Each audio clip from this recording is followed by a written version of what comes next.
The market was loud, crowded, and merciless that morning. Carts were grinding against cobblestones, merchants were shouting prices over each other, and the smell of smoke and bread was thick in the cold air. Nobody paid attention to anybody. That was just how it was in the lower quarters of Drentham, where survival was the only language people spoke. Then she moved through the crowd carrying a basket of wildflowers pressed against her chest, her worn shawl slipping off one shoulder, her eyes sharp and proud even though her hands were trembling from the cold. She was not begging. She was not crying.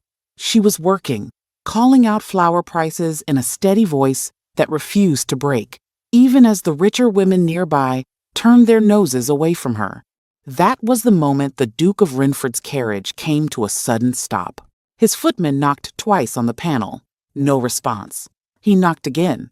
Inside, Lord Castendrell, the most powerful and most feared duke in all of Drentham, was leaning slightly forward in his seat, his dark eyes fixed on one single point in that crowded, noisy market. He was watching her, not with pity, not with the cold curiosity men of his rank usually wore like armor. He was watching her the way a man watches something he does not yet understand, but cannot bring himself to look away from. His jaw was tight, his gloves were still on his hands, but something had already shifted. Could a single glance between two people from completely different worlds truly change everything? Drop your thoughts in the comments and tell us which beautiful part of the world you are watching from. If this story is already pulling at something in your chest, hit that subscribe button now, because what comes next will take your breath away. The flowers were dying. Petra could see it happening right there in her basket, the petals curling inward at the edges, the stems bending under the weight of the morning cold.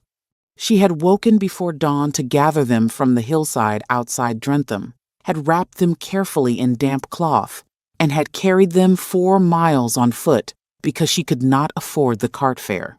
And now, standing in the middle of the lower market, with her shawl half falling off her shoulder and her boots letting in the cold from a crack in the left sole, she could see that she had maybe 2 hours before the whole basket became worthless.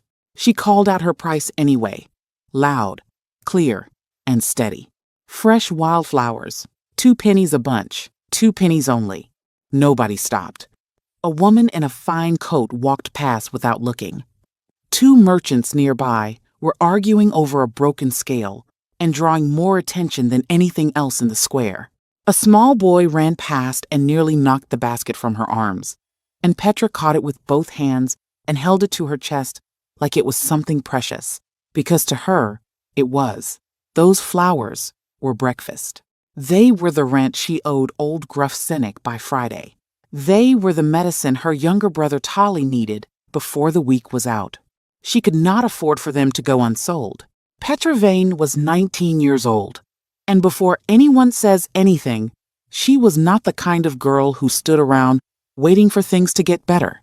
She had buried her mother 2 winters ago, had watched her father drink away the last of their savings the winter before that, and had spent every morning since then finding a way to make something out of very little. She sold flowers in summer, chestnuts in autumn, and whatever odd work she could find in between. She had a sharp tongue, sharp eyes, and a stubbornness that the older women in the lower quarter called foolish, and the younger ones quietly admired. She did not think of herself as remarkable. She just thought of herself as surviving. The market moved around her with its usual noise and chaos. Cartwheels, shouting vendors, the distant clang of a blacksmith somewhere on the far street. She repositioned her basket and tried again. Wildflowers, freshly gathered this morning, 2 pennies. A young woman paused, looked at the flowers, looked at Petra, and then walked on. Petra exhaled slowly through her nose. Then the crowd shifted. It was a small thing, the kind of thing that happens when something large and important enters a space, and the people in that space respond to it without quite knowing why. Heads turned. Voices dropped half a level. Someone near the bread stall actually stepped backward off the path. Petra looked up from her basket and saw the reason. A carriage had turned into the far end of the market lane. It was not the biggest carriage she had ever seen, but it was, without question, the most commanding. Black lacquered panels, brass fittings that caught the weak morning light and threw it back harder, and 4 dark horses moving in a way that said they were trained to be unbothered by crowds. The crest on the carriage door was one Petra did not recognize immediately, but the people around her clearly did, because the whispering started fast and low, the way it always does when someone important goes somewhere they do not usually go. The carriage slowed as it entered the narrower part of the lane where the flower and herb sellers were clustered together. Petra watched it the way she watched most things in the upper world, with a flat, careful expression that gave nothing away. She had learned early that showing any kind of awe or hunger around wealthy people only ever worked against you.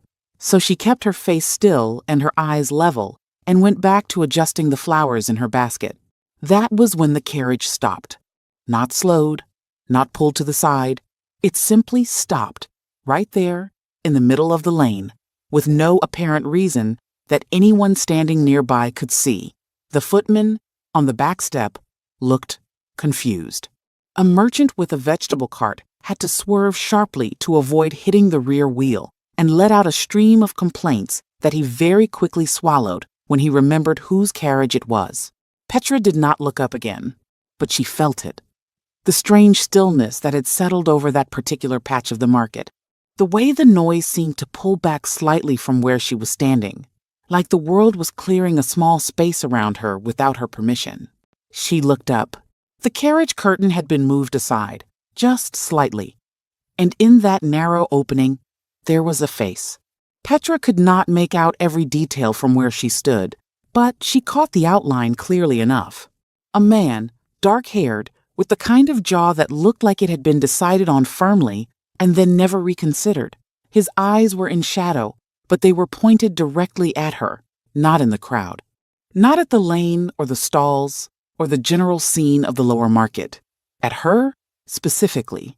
At Petra, standing with her basket of half-wilting wildflowers and her cracked left boot and her shawl that kept sliding. She stared back.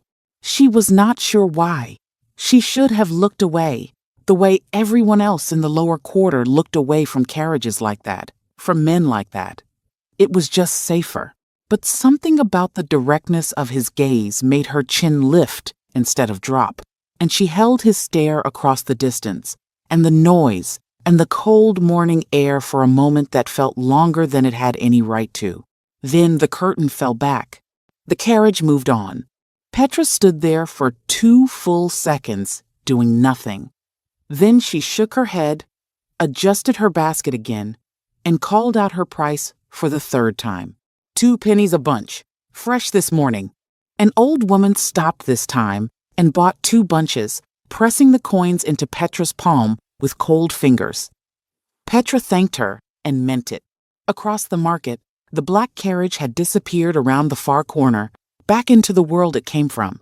She told herself she had already forgotten it. She had not. By midday, Petra had sold enough to cover half of what she owed Senek, and she was packing up the remaining flowers when her friend Dasa came pushing through the crowd with flour on her apron and news burning behind her eyes the way it always did when Dasa had something worth telling. "You are not going to believe what I just heard from the baker's boy," Dasa said, grabbing Petra's arm without a preamble. "I probably will," Petra replied, because Dasa's news was usually either wrong or already known by everyone else. The Duke of Renford is in Drentham. Petra felt something move in her chest, small and quick, like a bird startled from a branch. She kept her expression flat. "Many people come through Drentham. Not him." Dasa's voice dropped to the sharp whisper people use when they want to sound like they know something secret. Lord Castendrell does not go anywhere without a reason, and his reasons are never small ones. Last time he came through a town like ours, 3 men lost their business licenses and 1 lost his house.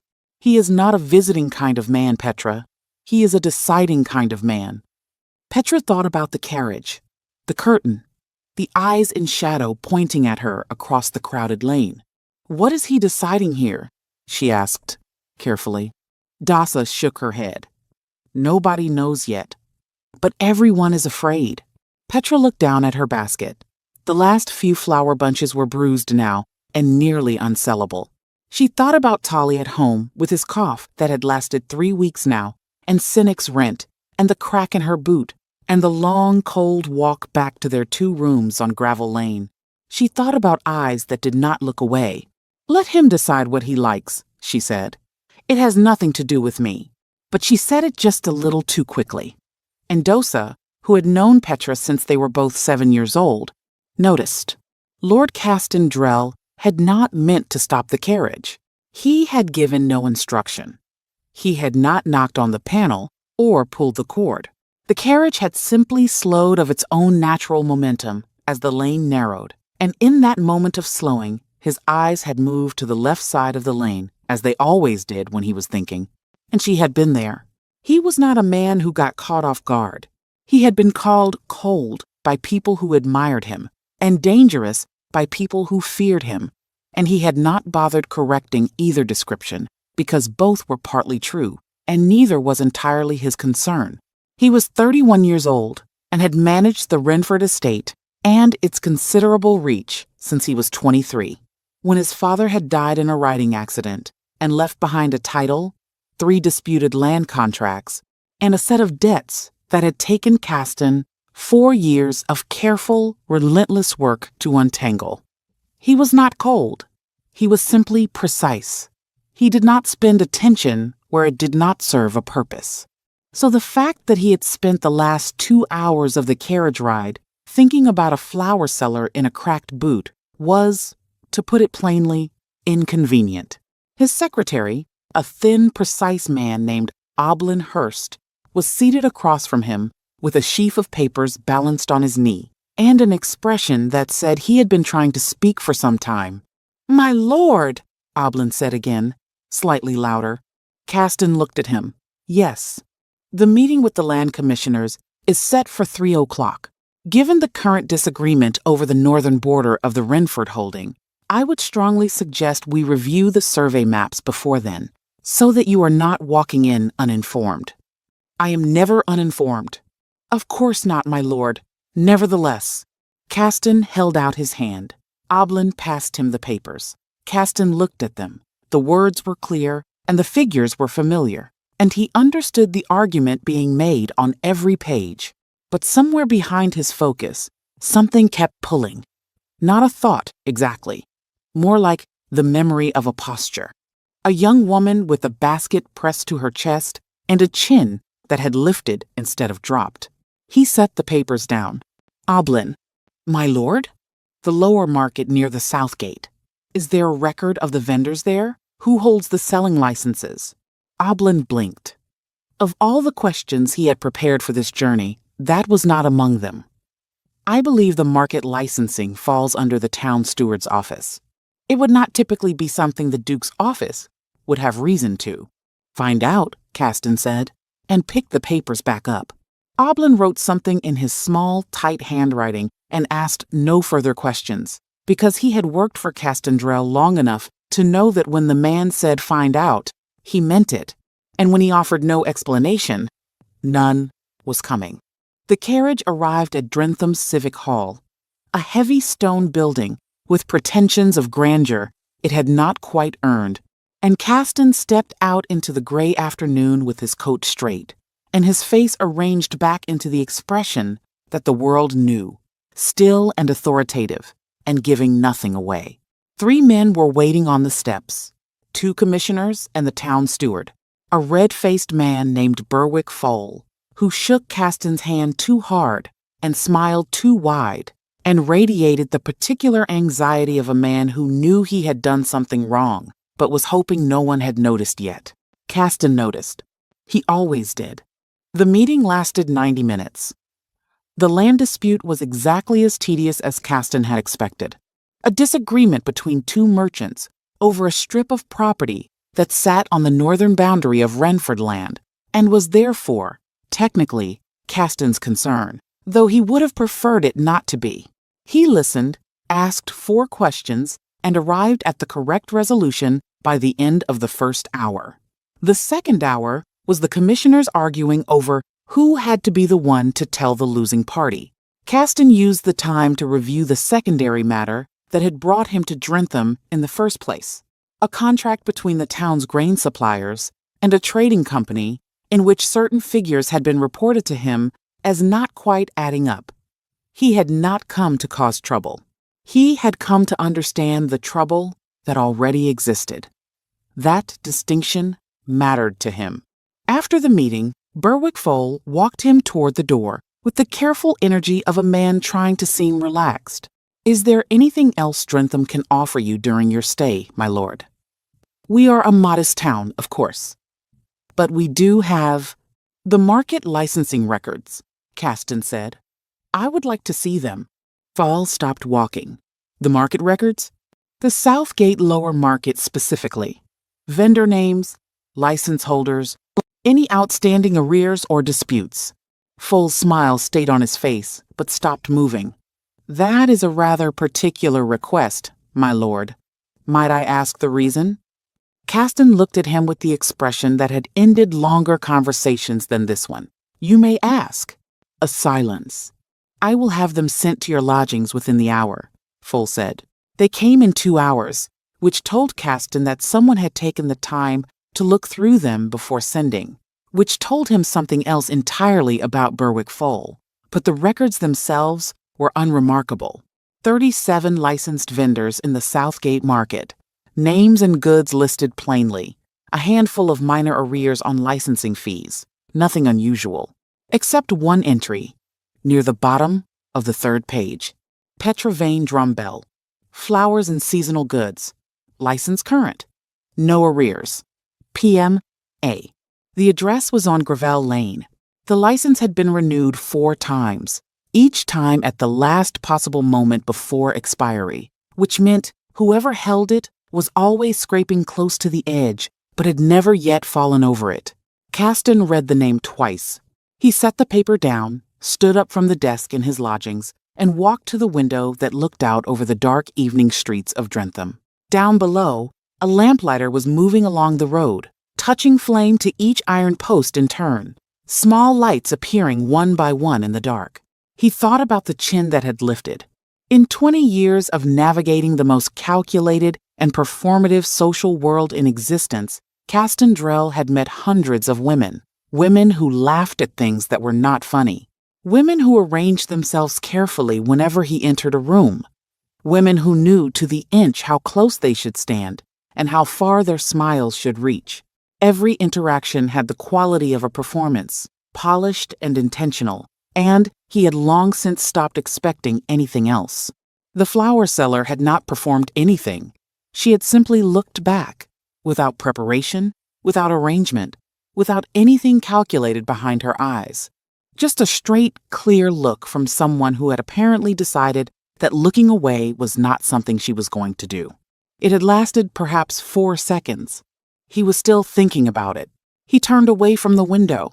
On the desk, Oblin had left the schedule for tomorrow, another meeting in the morning, a property inspection in the afternoon, departure set for the following day. Caston looked at the schedule. Then he looked at the window. Then he picked up his pen and crossed out the afternoon property inspection and wrote 2 words in its place. South Market. Oblin would have questions in the morning. Caston would not answer them. He rarely did, and the world had learned to proceed regardless.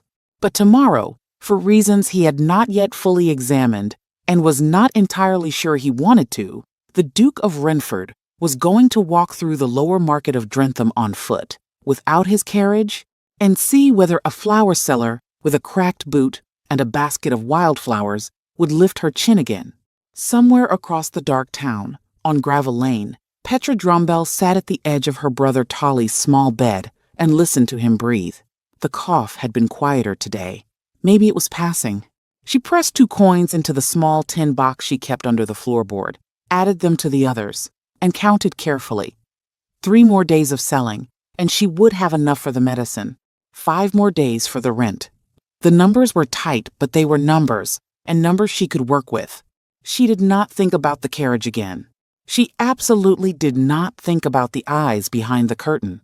She sat in the dark and listened to Tolly breathe, and told herself that tomorrow was just another market day, the same as all the ones before it, and that the world above hers was a different country entirely, one she had no business looking toward.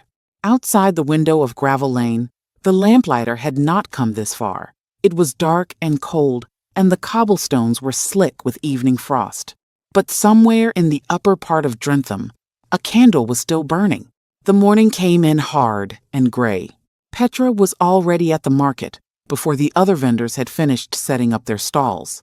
She had rewrapped the remaining flowers from yesterday in fresh damp cloth, added new bunches gathered before sunrise, and arranged everything in the basket with the kind of care that only someone who understood the difference between selling and not selling would bother with at that hour. Dasa arrived 20 minutes later with 2 cups of hot broth from the corner cookhouse and handed one to Petra without asking whether she wanted it. "Tolly?" Dasa asked. "Better," Petra said. "The cough was quieter last night." "Good."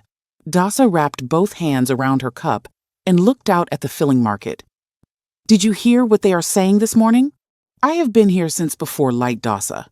I have not heard anything." "They are saying the Duke did not leave yesterday." Dasa's voice dropped to its usual conspiratorial level. "His carriage is still at the upper inn. He cancelled something on his schedule and nobody knows why.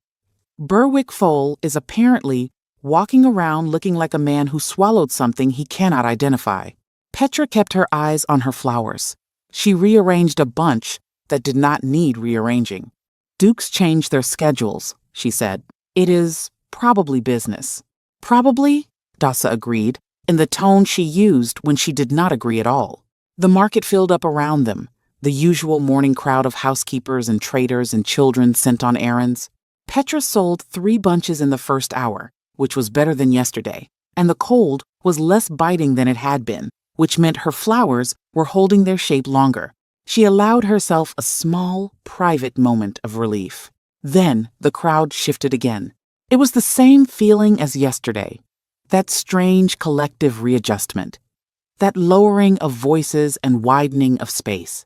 Petra felt it before she saw the cause, and something in her stomach tightened in a way she immediately told herself was just the cold broth sitting wrong. She looked up anyway. He was on foot.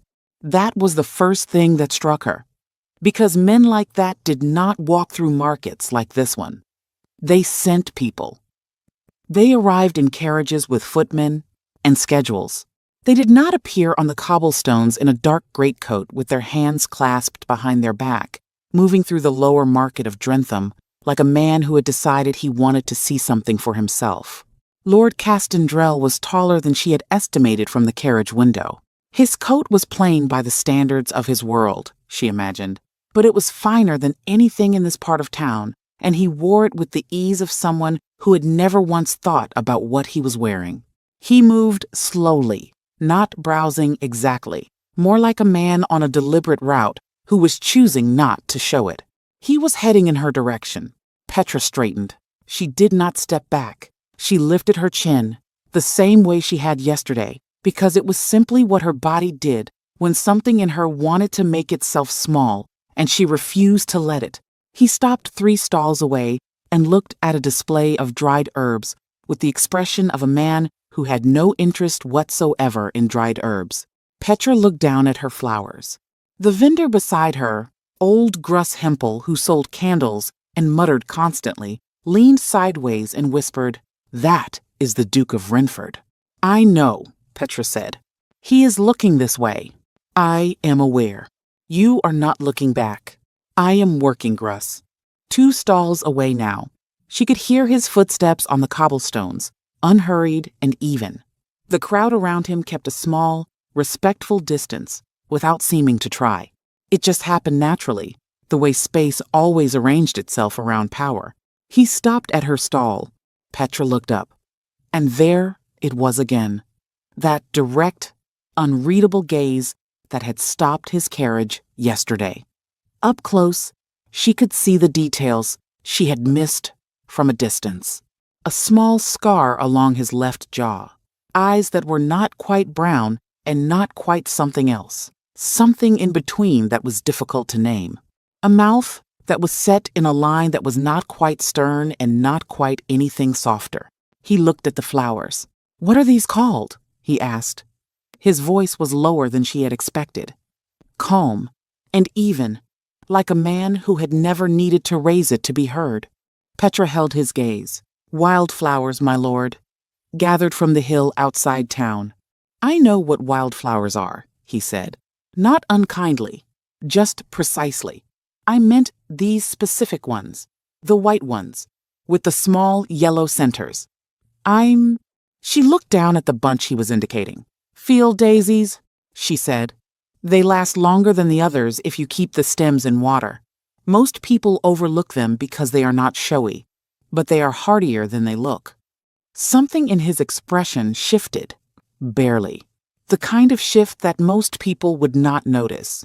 Petra noticed. "2 pennies a bunch?" he asked. "2 pennies," she confirmed. He reached into his coat and produced a coin. He placed it on the edge of her basket. It was not 2 pennies. It was a silver half-crown. Petra looked at the coin. Then she looked at him. "I do not need charity," she said flatly. The silence that followed was the kind that makes nearby people suddenly very interested in whatever they are holding. Castendrel looked at her with an expression that was, for just a fraction of a second, something close to surprise. Then it settled back into its usual stillness. "It is not charity," he said. "It is the correct price for something that lasts longer than it looks." He picked up the bunch of field daisies, gave her one more look that she could not read at all, and walked away. Petra stood very still with the half-crown in her hand and her heart doing something loud and unreasonable in her chest. Grosshempel leaned over again. "Well," the old man said. "Do not," Petra told him. But Dosa had seen the whole thing from across the lane, and when Petra looked up, her friend was staring with an expression that said a very long conversation was coming, whether Petra wanted it or not. What neither of them saw was the man standing at the far edge of the market, half hidden behind a canvas awning, watching the exchange, with narrow eyes and a mouth pulled tight, with something that was not quite anger, but was close enough to it. His name was Renwick Fole. He was Berwick Fole's eldest son, 26 years old, and he had been nursing a particular grudge for 3 years now. The grudge had a shape and a name, and it lived in a small house on Gravel Lane, because Renwick Fole had decided 2 years ago that Petra Drumbell would eventually have no choice but to accept the arrangement he had proposed, and so far she had refused him 4 times, with a directness that had left him humiliated in front of his own friends twice. He had been patient about it. He was less patient now. He watched the Duke of Renford walk away from Petra's stall with a bunch of field daisies and a coin clearly given over the asking price, and something cold and calculating settled into his expression. He turned and walked quickly in the direction of his father's office. Berwick Fole was at his desk when Renwick came in without knocking. The elder Fole looked up with the expression of a man interrupted mid-calculation. "Renwick, I am in the middle of—" "The Duke went to the South Market this morning," Renwick said. "On foot. He stopped at the Drumbell girl's stall." The calculation behind Berwick's eyes shifted immediately. He set his pen down. "How long did he stop?" "Long enough to overpay her for flowers and look at her like she was something he was considering purchasing." Berwick was quiet for a moment. Then he stood and walked to the window with his hands behind his back, and Renwick recognized the posture because it was the one his father used when he was working something out and did not want to be interrupted. "The market licensing records," Berwick said slowly. "He asked for them specifically yesterday. I thought he was looking for financial irregularities." "And he was looking for her name," Renwick said. The words tasted sour in his mouth. Berwick turned from the window. His expression was not the anxious performance he wore around powerful people. This was something older and more deliberate. The Duke of Renford does not involve himself with market vendors. Whatever this is, it is temporary curiosity. Men like him do not. Men like him do exactly what they like, Renwick said sharply. And what I do not like is that girl suddenly becoming interested in someone who can make things very complicated for us. The us in that sentence held a weight that both men understood without naming the grain contract. The figures that did not quite add up. The arrangement between Berwick's office and the trading company that had been running quietly for 2 years and would survive scrutiny only if the person doing the scrutinizing had no particular reason to look hard. If the Duke of Renford was suddenly spending extended time in Drentham, the reason mattered enormously. We leave the girl alone, Berwick said. We do not draw attention. And if she draws it herself? Berwick looked at his son for a long moment. Then we make sure that whatever attention she draws reflects poorly on her and not on us. He sat back down and picked up his pen. Find out who she owes money to. Everyone in the lower quarter owes money to someone. Renwick left without another word, and the cold, calculating thing in his chest had become something sharper now, something that felt almost like a plan. Across town, Caston was standing at the window of his lodgings again. The field daisies were in a glass of water on the desk. He had not meant to put them there. He had set them down and then, without thinking about it, asked the lodging keeper for a glass of water, and now they were standing upright on his desk, next to the survey maps and the grain contract figures and 3 letters that needed answering. Oblin had come in, seen the flowers, said nothing, and retreated with the expression of a man filing information away for later. There was a knock at the door. Not Oblin this time. A young messenger boy, red-cheeked and slightly breathless, holding a folded note with the town steward's seal. Caston opened it. It was an invitation to a dinner at the Fole House that evening. Formal, correct, and 3 days too late to be a coincidence given yesterday's meeting. He set the note down and looked at it the way he looked at things that were trying to appear harmless. The grain figures from the contract review were sitting in a separate folder on the desk. He had been working through them since yesterday, and the picture they were forming was not complicated. It was simply dishonest. Money moving through channels that had been made deliberately difficult to follow, supplier names appearing twice under slightly different spellings, and a series of approvals bearing the town steward's office seal. Berwick Fole had been skimming the grain supply contracts for at least 2 years. The amounts were not enormous, but they were consistent, and they were illegal, and they had been funded, in part, by charging lower market vendors licensing fees above the posted rate and pocketing the difference. Caston opened the market licensing file again. He found Petra Drumbell's entry, license renewal fees listed. He cross-referenced them against the posted rate schedule in the town charter. She had been overcharged every single renewal. Not by a huge amount, but consistently, reliably, and deliberately. He sat back in his chair. The dinner invitation was still on the desk.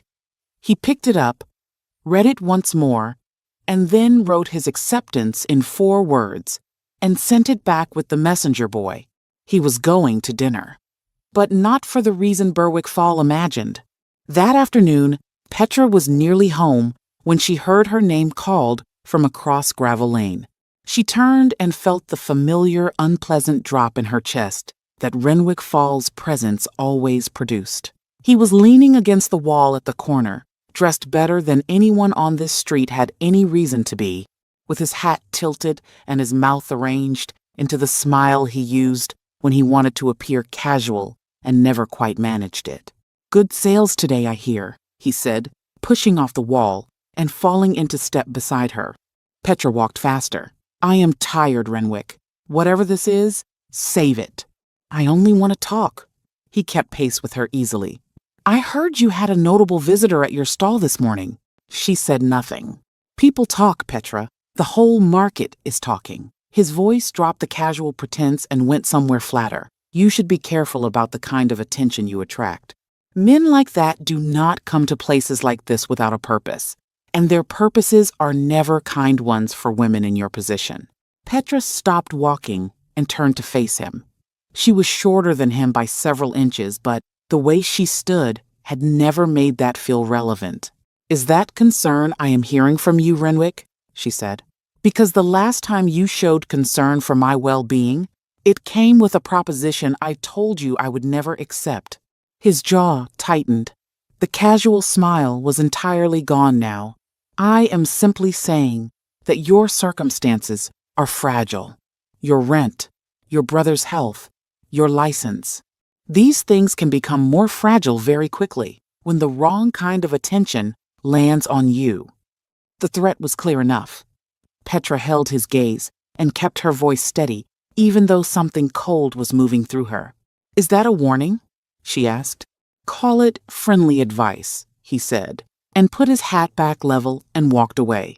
Petra stood on Gravel Lane and watched him go. The coin from this morning was still in her pocket. The medicine for Tali was still 3 days away. The rent was still 5 days away. And now there was something new pressing against all of it. Something with Renwick Foal's face and his father's power, and a threat wrapped in the language of concern. She went inside, sat down at the small table, and pressed her hands flat against the wood. She was not afraid. She had decided a long time ago that fear was a luxury she could not afford, because once she let it in, it would take up too much space and leave nothing for the thinking. She thought instead. The Duke had looked at her twice now. He had paid far over her asking price and framed it as fairness rather than pity. He had been precise and direct and had not performed a single thing in those 2 minutes at her stall. And he had asked about the flowers specifically, not the way a man asks questions to fill silence, but the way a man asks something because he actually wants the answer. She did not know what any of that meant. She was not the kind of woman who built stories out of small moments. She was the kind of woman who paid rent and bought medicine and kept her head down, but Renwick's words sat in the room with her and would not leave. Their circumstances were fragile. He was right about that. And fragile things, in Petra's experience, did not stay fragile forever. They either got stronger or they broke. Outside, the evening was settling over Gravel Lane. Tali called from the other room, asking if supper was close. Petra stood up, pushed everything else aside, and went to make it. But before she did, she reached into her pocket and held the half-crown for one moment in her closed fist. Then she put it in the tin box under the floorboard and covered it back over. The dinner at the Foal house was exactly what Caston had expected.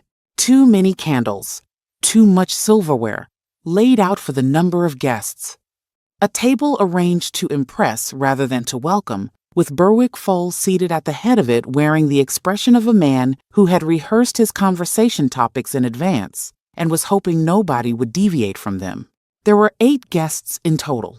2 commissioners from yesterday's meeting, a grain merchant named Ostfeld Prun, who laughed too loudly at everything and watched Caston from the corner of his eye, a quiet woman introduced as Berwick's widowed sister, and Renwick Foal, seated 2 chairs down from Caston, with a glass of wine he had barely touched, and eyes that moved around the room like something calculating distances.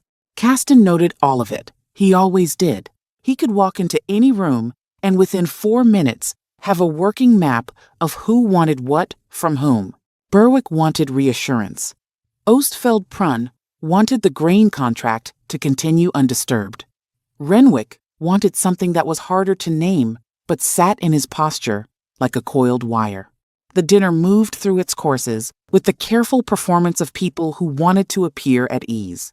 Berwick guided the conversation toward town improvements, toward the prosperity of Drentham, toward what a fine relationship the town had always had with the Renford estate.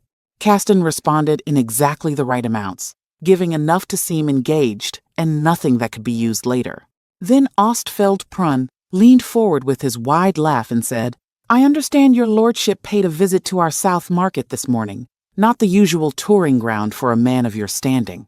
A silence settled over the table. Caston looked at Prun with the calm expression that made people wish they had not spoken. "I find that the most useful information about any town comes from its lowest floor, not its highest," Caston said simply. "Markets tell the truth. Dinner tables rarely do. Nobody laughed. Berwick reached for his wine. Renwick set his glass down.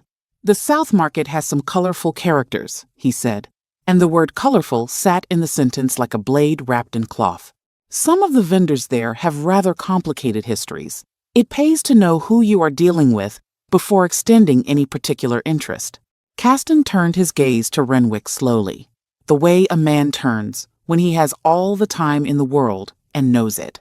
"Do you have a specific vendor in mind?" Caston asked. The table went very still. Renwick held his gaze for 2 seconds longer than was comfortable for anyone watching. "Only speaking generally, my lord." "Of course," Caston said, and returned to his plate. But the message had been sent and received in both directions, and both men knew it. Renwick Foal was marking territory he did not own, and Caston Drell was noting exactly what was being marked and why. After dinner, as the guests moved toward the drawing room, Caston paused beside Oblin, who had attended as his secretary, and said 3 words quietly. "Ostfeld Prun. Tonight." Oblin gave a small nod and peeled away from the group. By the time Caston had endured 40 minutes of drawing room conversation and made his departure with the correct amount of formal courtesy, Oblin had already made contact with Prun's junior clerk, a nervous young man named Tessick, who had apparently been waiting for exactly this kind of opportunity for some months, and needed very little encouragement to confirm what the grain contract figures had already suggested. The scheme was not complicated. Berwick Fall approved inflated supply figures. Prun billed accordingly. The difference was split between them and recorded nowhere official. It had been running for 2 years and 3 months, and the total amount was significant enough to constitute a serious legal matter. Caston sat in his lodgings at midnight, with all of it laid out in front of him, and felt the particular quiet satisfaction of a thing becoming clear. Then he looked at the field daisies on his desk. They were still standing. "Hardier than they look," she had said.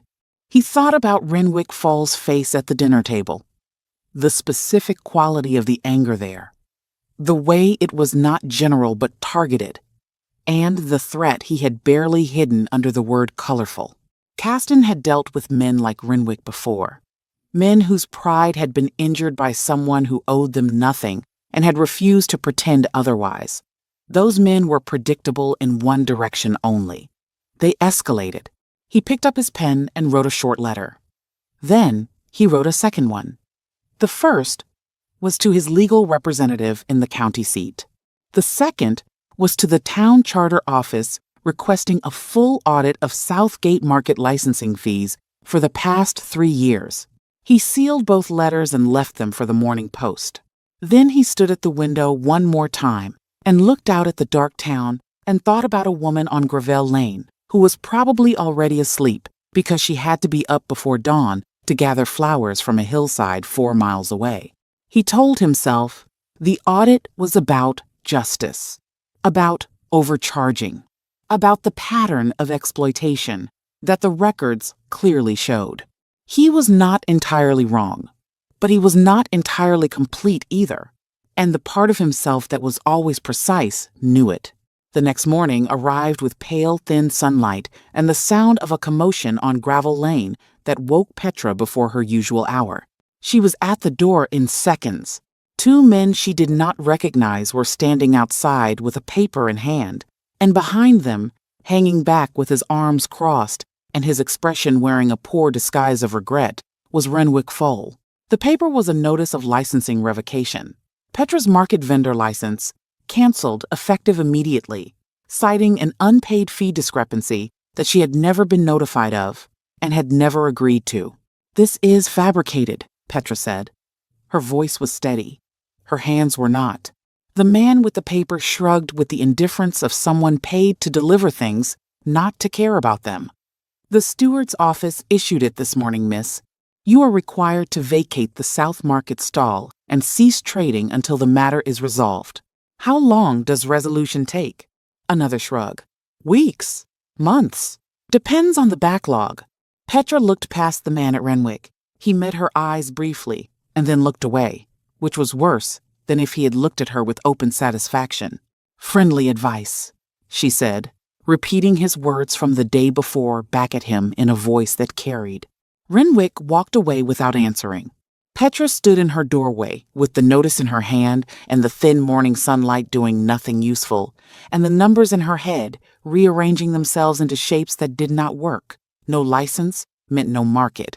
No market meant no income. No income meant no medicine for Tolly and no rent for Cynic, and no way forward that she could currently see. She went inside, sat down, and let herself have 30 seconds of something that felt like despair. Then she stood back up. Dasa arrived within the hour, having heard already, because news in the lower quarter moved faster than horses. She came with bread and fury in equal measure, and sat across from Petra at the small table and said, "This is Renwick. Everyone knows it is Renwick. Knowing and proving are different countries." Petra said, "Then what do you do?" Petra looked at the notice again, at the seal on it, at the signature authorizing it, at the fee discrepancy listed, a number she had never seen on any document before today. "I go and I find out who I can speak to," she said. "There must be a charter office. There must be a process. The charter office answers to Berwick Foal.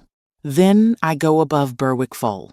Dasa was quiet for a moment. Then she said carefully, "There is only one person in Drentham right now who is above Berwick Foal." Petra folded the notice and put it in her pocket and said nothing. She did not go to him. She spent the entire morning telling herself she was not going to go to him, that she was going to find another way, that asking for help from a duke was the kind of thing that came with costs she had not agreed to and could not afford. She went to the charter office first. The clerk there was polite and useless and kept referencing procedures that would take 6 to 8 weeks minimum. She went to the market warden next, a tired man named Goss Arkell, who listened to her with genuine sympathy and told her privately that the revocation order had come through with unusual speed and that he had never seen a fee discrepancy of that kind appear overnight on a current license. "It was manufactured," he said quietly, "but I cannot put my name to that in writing, miss. I have a family." Petra thanked him and walked back out into the cold.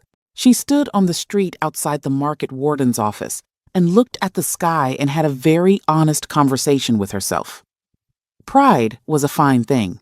She had carried it like armor for years, and it had served her well. But armor was only useful when it protected you. When it started trapping you instead, it was just weight. Tolly needed medicine in 2 days.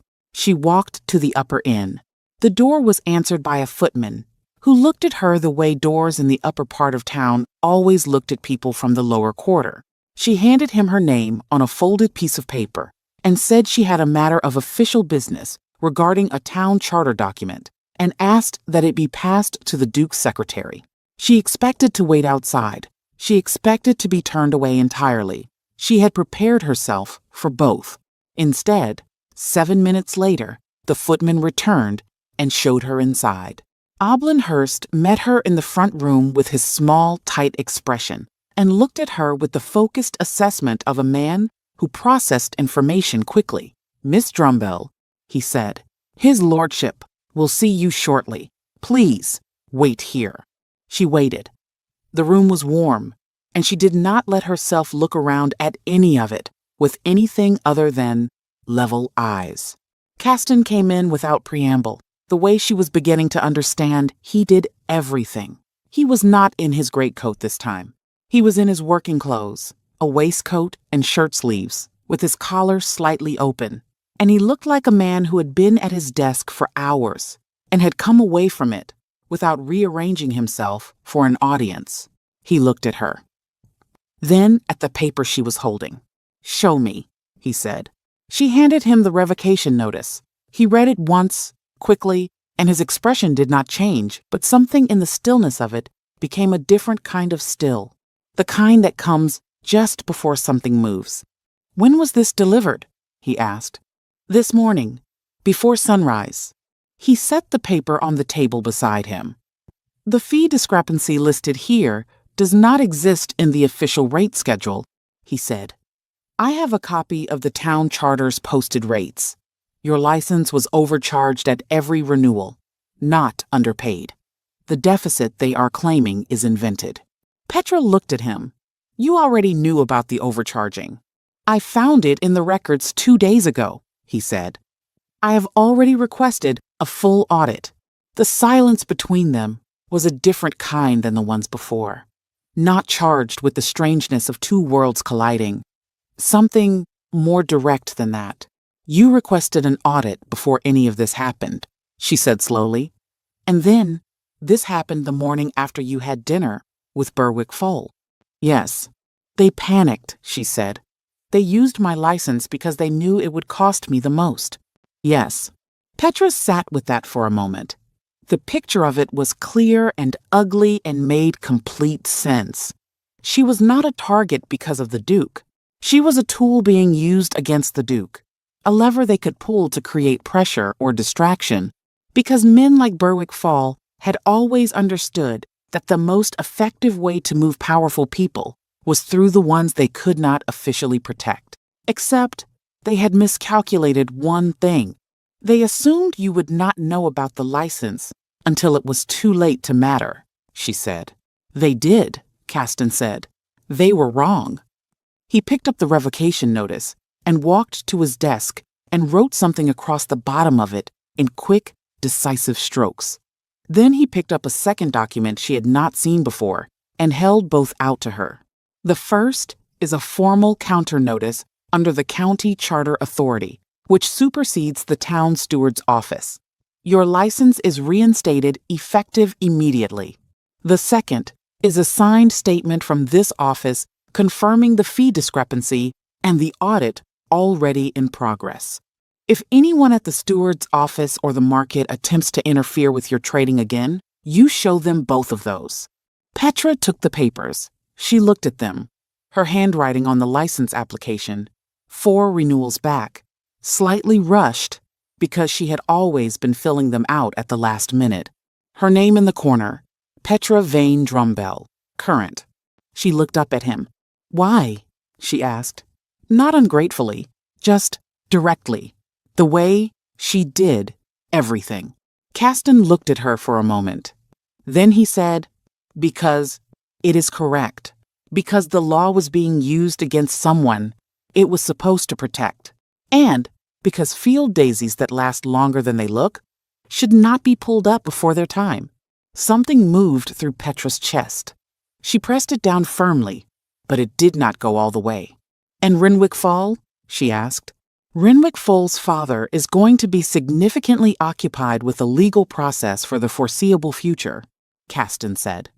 And when a man's father is under formal investigation, his appetite for causing trouble elsewhere tends to diminish considerably. 3 days later, Berwick Fowle was formally served with a county audit notice co-signed by Caston's legal representative and 2 county commissioners. Ostfeld-Prun's clerk Tessick gave a full written account that left no room for interpretation. The grain scheme was over, and the steward's office was under review, and Berwick Fowle aged 10 years in the space of a morning. Renwick said nothing. He left Drentham 4 days after the notice was served, quietly, with 1 bag, and nobody in the lower quarter expressed any grief about it. Tolly got his medicine, the cough cleared by the end of the week. Sennick got his rent on time for the first time in 4 months, and he was so surprised he forgot to be unpleasant about it. On the morning that Caston's carriage was due to depart Drentham, Petra was at her stall at the usual hour. The market was its usual self, loud and cold and indifferent. She had a full basket today, fresh flowers all the way to the top, and the weak morning sun was doing more than usual with the white petals of the field daisies. She heard the carriage before she saw it. It came slowly down the main road that ran past the edge of the market, and it stopped again, the same way it had stopped 4 days ago, with no instruction given and no apparent reason anyone standing nearby could see. The curtain moved. Petra looked up from her basket. Across the distance, and the noise, and the cold morning air, she could see him clearly this time. No shadow, no half-obscured profile. Just Castendrel looking at her with the same expression she still could not fully name, the one that was not pity, and not curiosity exactly, but something that lived in the space between recognizing something and not yet knowing what to do about it. She held his gaze. She did not look away. He did not look away. Then Oblin's hand appeared at the curtain edge and offered something forward. Caston took it and passed it out to the footman on the step, who climbed down and crossed the market to Petra's stall and placed a small sealed envelope on the edge of her basket without a word. Then he went back to the carriage. The carriage moved on. Petra picked up the envelope. She turned it over. Her name on the front in handwriting was exactly what she would have expected from him. Precise. No flourish. Just her name, written as though it mattered. She did not open it there. She waited until the market noise had built back up around her, and the carriage had long since rounded the far corner. Then she opened it carefully. Inside was a single card. On it, 4 lines. And the audit will conclude within 6 weeks. Your overcharged fees will be returned in full with interest. If you have further cause to bring a matter of official business to my attention, my secretary's address in the county seat is noted below. The field daisies are still standing. Petra read it twice. Then she did something she almost never did in public. She smiled. Small and private and entirely her own. The kind of smile that does not perform itself for anyone. Dasa appeared at her elbow approximately 30 seconds later, with the instinct she had always had for important moments. She looked at Petra's face, and then at the card. "Well?" Dasa demanded. Petra tucked the card into her pocket, next to the place where the half-crown had been, and picked up her flowers.